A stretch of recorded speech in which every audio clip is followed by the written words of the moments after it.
Hey everybody, so today I'm going to discuss why it may be beneficial for you to have an airline's credit card. Now, depending which airline you fly, that may vary. But at least if you fly American Airlines, it's worth having their co-branded credit card. Now, what's the main reason it's worth it to have their co-branded credit card if you fly American Airlines? The reason being is because you earn 1 mile per dollar spent, which is 1 mile towards status.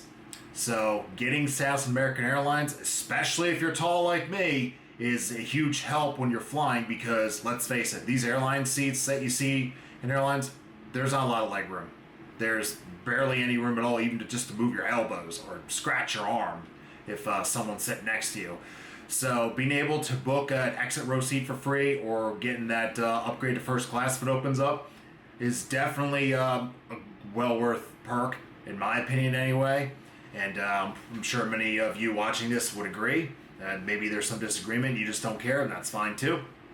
But the beauty of these credit cards is that not only do you get 1 mile per dollar spent, but you get earlier boarding, which means if you have a carry-on and the flight is full, you're going to likely be able to carry your bag on, put it in the overhead compartment, and then take your bag and get to your destination when you land. Especially if you're in a rush, this is a very crucial thing.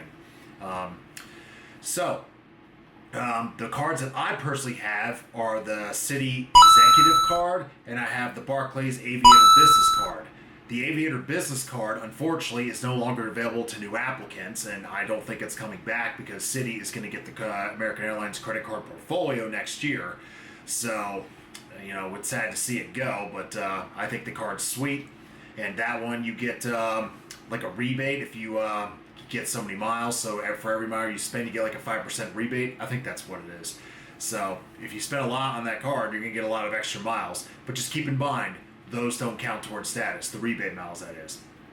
So with the earlier boarding, also these miles can be very, very valuable. And here's one example. And this is a domestic flight.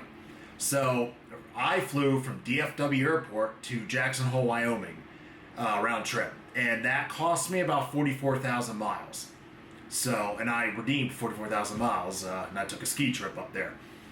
And if I were to use cash back for it, it would require 70,000 points, which would be $700, because that's how much the plane ticket was, $700.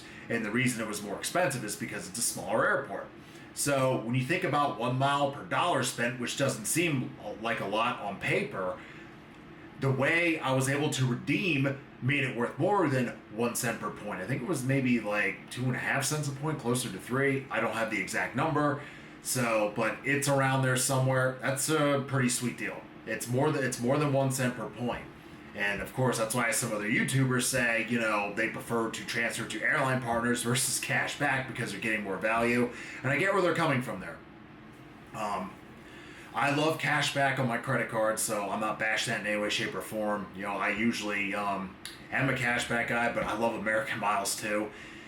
And along with that, you can also use the American Airlines e-shopping portal to increase your odds of getting status, along with the American Airlines dining program. Unfortunately, the big chain restaurants are in the dining program, but a lot of small mom and pop restaurants are in the dining program. And if you go dine out there, you can earn up to 5 miles per dollar spent using any linked credit card. So, one thing I'll say in regards to American Airlines credit cards, let's use the Citi Executive Card, is you can get access to American Airlines lounges. Now, I know they're not quite as nice as the Capital One Lounge or even the American Express Centurion Lounge, but the nice thing about the American Airlines Lounge is I generally can get in most times of the day when I go. Capital One usually gets overcrowded, even during early morning breakfast hours.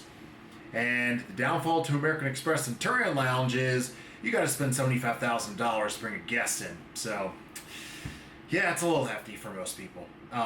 Those high-end business owners will be able to hit it, but, regular person who just holds the card likely isn't even chasing it because the points per dollar just isn't very good. Anyway, so with lounge access for the Citi Executive Card, that just helps reduce travel stress a little bit. And then that card also gets 10,000 extra loyalty points when you hit 50,000 and 90,000, which means right there you're already 20,000 points closer to executive platinum status on American Airlines. So if you're trying to get that, then instead of having to get 200,000 loyalty points, you only need to get 180,000.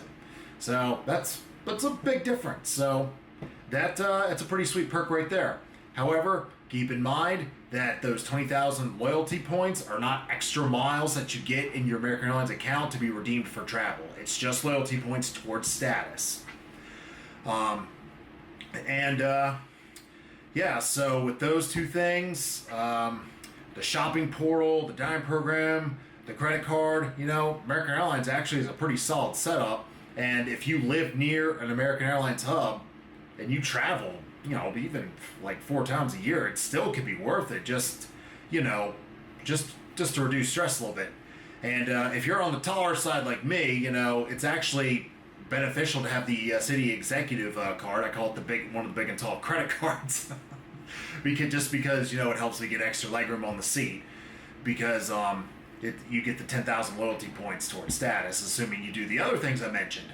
So anyway, that's a wrap up of the American Airlines card and why I think it's worth it. And I don't know the other loyalty programs for the different airlines as well as American Airlines, but if they have a program equivalent to this one that I just described, then it may be worth it to get their credit card if you're flying them, just so you can get closer to status and be able to board earlier and get your bag in the overhead compartment in case you're in a rush when you get to your destination.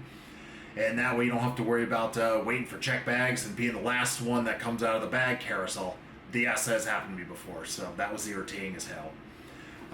Anyway, so I thank you for watching this video. Leave your comments below, and I'd love to hear your opinion about what I talked about. And if you could give this video a like and hit the subscribe button, I'd really appreciate it. And thank you for watching. Take care, and I'll see you next time.